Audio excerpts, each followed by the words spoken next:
Naitala nitong linggo ang pinakamataas na temperatura sa bansa ngayong tag-init. Pero mas matinding init pa raw ang mararamdaman sa mga susunod na araw. Kaya ang DOH, o Department of Health, may paalaala sa publiko. Live mula sa Quezon City may report si Maris Sumali. Maris. Joseph, mainit na nga ang panahon, pero lalo pa raw nakadagdag sa alinsangan at sa mataas na temperatura yung umiiral na El Nino sa ngayon. Kaya naman dahil sinabi nitong Pag-asa na asahan pa na mas iinit pa ang panahon o tataas pa ang temperatura sa mga susunod na araw, lalo na ngayong darating na Mayo hanggang sa bago mag-tag-ulan na yan, ay nagpayo ang DOH para hindi mag-suffer ang tao sa banta ng heat stroke. Kakaibang init ba nadama mo nitong weekend? Ayon sa Pag-asa, naitala noong linggo ang pinakamataas na temperatura sa bansa ngayong tag-init. Pumalo ito sa 38 degrees Celsius sa Isabela State University. Papalo pa sa 41 to 43 degrees Celsius ang damang init o init factor nito. Pero humanda raw dahil mas titindi pa ang init. Mas ina-expect pa natin na mas iinit yung ating actual temperature, lalo na sa buwan ng Mayo hanggang bago magtag-ulan. So we are expecting 35 to 38 degrees Celsius. Oras daw na tumaas pa sa 37 degrees Celsius ang temperatura, mapanganib na ito sa tao lalo na sa mga nabababad sa ilalim ng araw. Lalo na kung tumuntong pa sa 41 degrees Celsius pataas ang temperatura, dito na nagiging prone sa matinding heat cramps, heat exhaustion at heat stroke ang isang tao. Nagaganap ang heat stroke kapag ang panloob na temperatura ng katawan ay tumungtong o lumagpas na sa 40 degrees Celsius, dala ng sobrang init ng panahon. Lagpas-lagpas na ito sa normal na temperatura ng tao na 37 degrees Celsius. Kapag ang temperature mas mainit pa dito, mas lalo pang nahihirapan yung katawan natin and the body will have to adjust. Kailangan niya kasing i-cool down yung sarili niya dahil above 37.5 hindi na normal yung function ng katawan natin dahil parang may lagnat na. Kapag mainit, nagpapawis ang ating katawan para maka-adjust sa temperatura at mapalamig ang katawan. Pero kapag sobrang mainit, maaaring tumaas ng tumaas yung iyong temperature sa body mo, pagkatapos mas lalo pang madideplete yung iyong blood volume at lalo ka manghihina. At pag nawala pa yung oxygen na papunta sa utak natin, sa mga muscles natin, magka-cramps na yung katawan mo, maaari kang parang nababalisa, yung hindi nila alam, nawawala sa sarili, maaari talagang mawalan ng malay at magkumbulsyon at maaring tuloy-tuloy na marami pang ibang komplikasyon at merong maaaring mamatay. Ngayong umiinit ang panahon, kanya-kanya na ng paraan sa pagpapalamig ang ating mga kababayan. Dito sa SBMA may mga nagjo-jet ski na para labanan ng alinsangan. Payo ng DOH, mainam na uminom ng 8 hanggang 10 baso ng tubig kada araw o hanggat nauuhaw. Araw-araw ding maligo. Hanggat maaari, huwag ding lumabas ng bahay mula alas 10 ng umaga hanggang alas 3 ng hapon. At kapag may inatake ng heat stroke, pwede natin tanggalin yung damit niya, punasan siya ng basang tuwalya, lagyan ng yelo sa mga kilikili, sa singit. Nakakatulong ito to bring down the temperature immediately.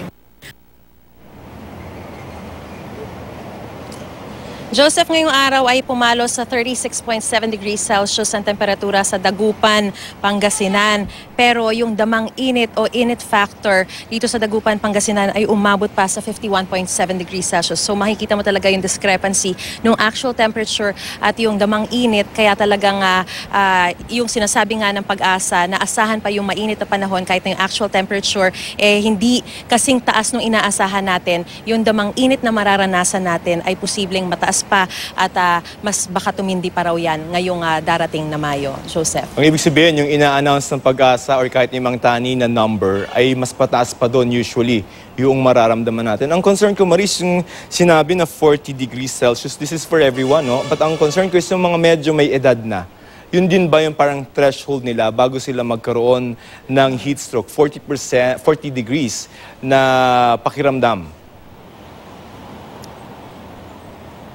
Oo, tama, Joseph. Ang sinasabi sa atin, kahit na sino, basta, ang normal body temperature kasi natin is 37 degrees. So, any amount na mas tumaas pa dun sa 37 degrees Celsius na yan, ay kumbaga delikado na. Pero yung talagang sinasabi na posible kang magkaroon ng matindi na heat cramps or yung posibleng umabot na sa heat stroke ay 41 degrees Celsius hanggang mga 50 plus, 54 degrees Celsius. Yan yung talagang extreme na. Ngayon, syempre, yung mga mas nakatatanda na, syempre, hindi sila nakakakilos ng agad-agad, no? Para maagapan yung sitwasyon na ito. Kaya mas delikado rin for them. Kaya naman, ang sinasabi ng DOH, kailangan, kung halimbawa, iiwan yung mga senior citizens sa bahay, siguraduhin na meron ng nakareding tubig, na maiinom sila, tapos yung mga bimpo na pwede nilang ipunas, tsaka yung yelo para, ito yung talagang mas madali rin kasi para to cool down, especially yung mga singit daw, yung bato, kilikili. Ito yung dapat na mas ma-decrease agad yung temperature para hindi umabot dun sa punto na talagang umabot sa heat stroke, Joseph. Maurice, doon naman tayo sa mga science. I think you mentioned it in the script, but for emphasis, no? Ano ba yung nararamdaman ng isang tao na medyo malapit na sa heat stroke? Baka kasi mamaya it will be too late na parang akala lang niya, nahihilo lang siya and then biglang mag-collapse na because of heat stroke. Yung mga before we reach that point, ano yung mararamdaman ng isang tao na nakakaranas ng posibleng heat stroke? Yun nga, sobrang parang halos hindi na sila makahinga, talagang umiinit na yung kanilang pakiramdam, talagang init na init, oo.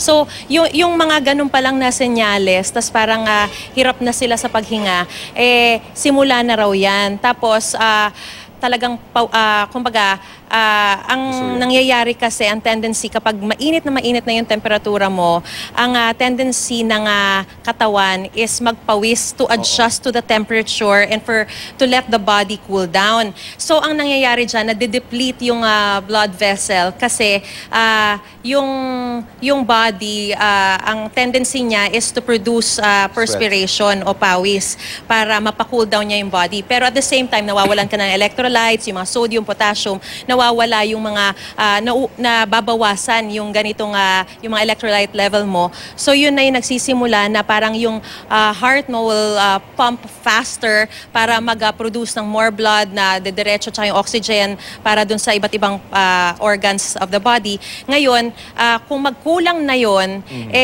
dun na nagsisimula yung cramps tsaka aabot na sa punto na pwede kang magkaroon ng convulsion at kapag hindi agad na agapan yan, ay posibleng umabot pa sa punto na ikamatay. Kaya yun yung talagang inaagapan na, Joseph. So parang pag halimbawa nahihirapan ka ng huminga, tapos medyo may muscle cramps ka na, yun yung medyo kailangan mo nang magpalamig ng konti, no? Ngayon, 40 degrees Celsius pa lang. Well, mainit na yan. Oo. Pero ang sabi ng pag-asa ba dyan, level up pa ba yan sa mga susunod na araw at buwan? Kasi second half pa lang tayo ng April. Yes, that's true, Joseph. Ang sinasabi sa atin ng pag-asa ay, kumbaga, actually, ang binigay lang nila na temperatures, baka daw mag-increase hanggang 35 to 38. Pero dun lang sa Isabela State University, dun sa area, sa pag-asa station nila doon, ay umabot na sa 38 degrees Celsius nitong linggo. Posible pa raw na tumaas yan, pero yung actual temperature kasi na yan, parang kung titignan natin ay nasa 30 plus level lang naman, parang hindi masyadong mataas. Pero kung titignan mo, yung sa Dagupan na 36 level lang, naita lang actual temperature, 50 plus yung init factor. So, ang inaabatan dito, yung kapag halimbawa, yung damang init mo, yung heat index o yung init factor, yun yung talagang parang nararamdaman talaga ng katawan. So, dapat before pa lang nun, maabatan na yon by drinking a lot of water. Talagang continuously hydrate yourself para hindi na umabot sa punto na talagang maubusan ka ng mga electrolytes, ng fluids sa katawan. And at the same time, Joseph, kung halimbawa, hanggat maaari, merong mga bimpo na parang mayat-maya, punasan mo yung iyong sarili, para hindi na rin umabot sa punto na talagang mataas yung temperature mo, Joseph. I'm sorry, I'm just curious. No, what accounts for the disparity? Pag halimbawa announced is 36 degrees and then yung init factor is higher, bakit magkaiba pa? Well, the actual temperature, yun yung minimeasure, di ba? Pero yung tindi ng nararamdaman mo, dahil yan sa alinsangan. Iba-iba kasi yung mga lugar ng, kumbaga halimbawa, mas humid. For example, dun sa, it turns out, dun sa Dagupan, Pangasinan kanina, yung humidity, yung level ng alinsangan doon ay mas matindi kumpara dun sa alinsangan o yung humidity level, for example, sa Metro Manila. Kaya hindi umaabot sa punto na ganun katas na nasa 51 level yung init factor na nararamdaman dito. So that accounts for the disparity in the temperature, the actual temperature and the temperature that you feel sa iyong katawan, Joseph. Ang tanong, hanggang kailan pa itong pagdurusan natin ng init ng panahon? Well, ang sinasabi sa atin ng Pag-asa, asahan daw na mas mag-i-increase pa yung temperature hanggang Mayo, hanggang sa bago magtag-ulan. Of course, syempre pag magiging panahon na ng tag-ulan, mas magiging malamig na yung panahon. Pero we are also experiencing El Nino. And pag sinabi natin na merong El Nino, pwedeng nasa hanggang 12 months magtagal yung El Nino na yan. But of course, kung halimbawa medyo umuulan-ulan na, medyo lalamig na yung panahon. Ang problema, kapag meron tayong El Nino, mas mararanasan yung lessened yung monsoon rains, mas kaunti yung mga bagyo, mas mararamdaman natin yung drought. So, yung pagkatuyot.